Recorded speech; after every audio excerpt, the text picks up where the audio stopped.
as I say again, with some of the big players in the country who became friends during the campaign. And there they are. Delighted to be joined by Angelo Basu, again, chair of the Leeds North West Conservatives, and Arnie Saunders. Arnie is a Conservative councillor for Kersal and Broughton Park, and he is deputy chairman of the Salford Conservative Federation. Angelo, you told me, and I quote, "I'm going towards Rishi. I haven't formally told my membership, but when speaking to members, most were in favour of Morden and Badenoch." Fascinating what we were just talking about. So how are you personally feeling on the eve of what looks like a Liz Truss coronation? Well, I'm going to give her a chance. I mean, I did vote for Rishi in the end, and most of the people I spoke to voted for Rishi, but there were certainly, there were also Liz supporters. I think whoever wins, we have to unite and we have to give whoever wins the chance, and it does look like it's going to be Liz. I have concerns about it, and leading on from what Tim was saying about another leadership, I think that unless Liz really comes out in the next week or so with a very, very strong package to deal with today, and he had another comment about this, about today's issues, particularly energy prices and cost of living, that it's not inconceivable that her fiscal event could get voted down. And that, for me, I think would be the end at the beginning. So she's given herself a week to announce her package of what she's going to do for ordinary people, and it has to be good. And I'm crossing my fingers and toes to hope that it is, because we've had very little information about it, and it's sort of inconsistent. Well, at the moment, those sorts of supportive things sound quite inconsistent with what she said this morning to Laura Kuenssberg about it being fair for richer people to be getting more money back from reversing the NI increase.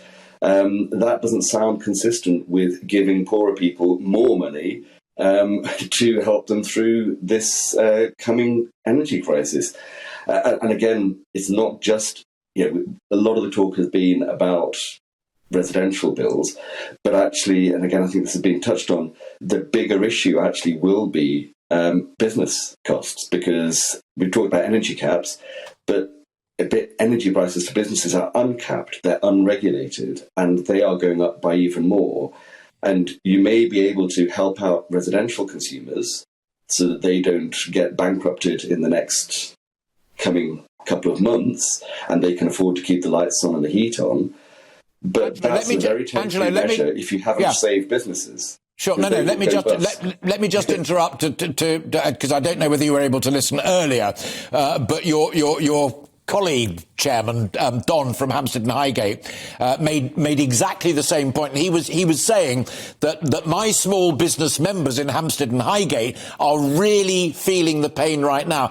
Is that the same where you are? That, as Tim Montgomery said just a moment ago, if these guys and gals go down, the economy goes down with them?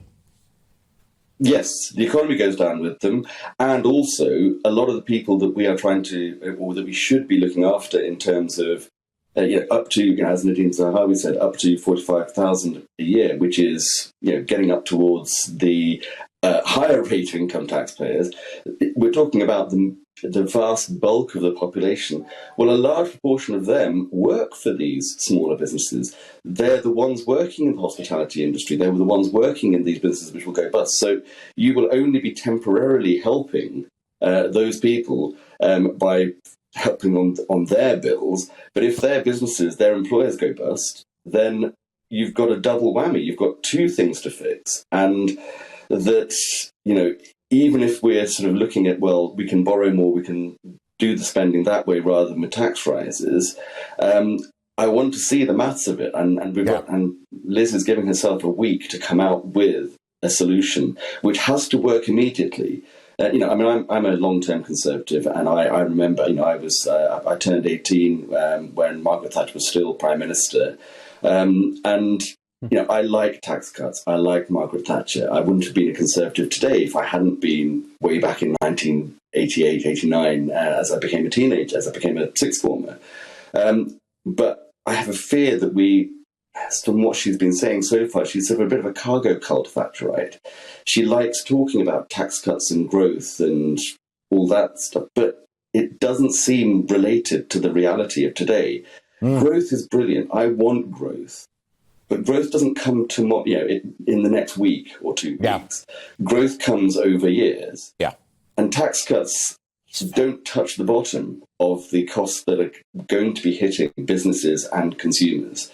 They may be, I've got to butt in only because time is slightly against us, and I want to talk to Arnie in a moment. But 2 points. One is Tim Montgomery is hanging on your every word. So when we've done, don't go away, because I'm going to ask him why his jaw was down here going, yeah, to everything he said. But I do want to just quickly nick another 30 seconds with you, if I may, Angelo.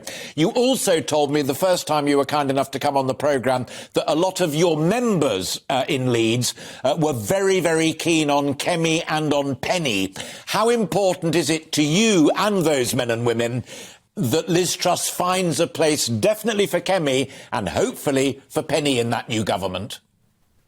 I think it will be very important. And from what you're saying about there not being a job for Penny, I think that will go down very, very badly.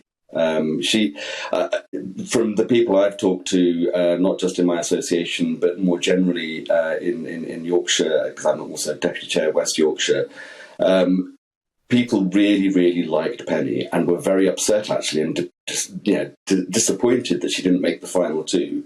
I certainly, from local sentiment, if Penny had been up against Rishi or Liz, I think she would have been walking this, which makes her a dangerous political opponent to be accommodating.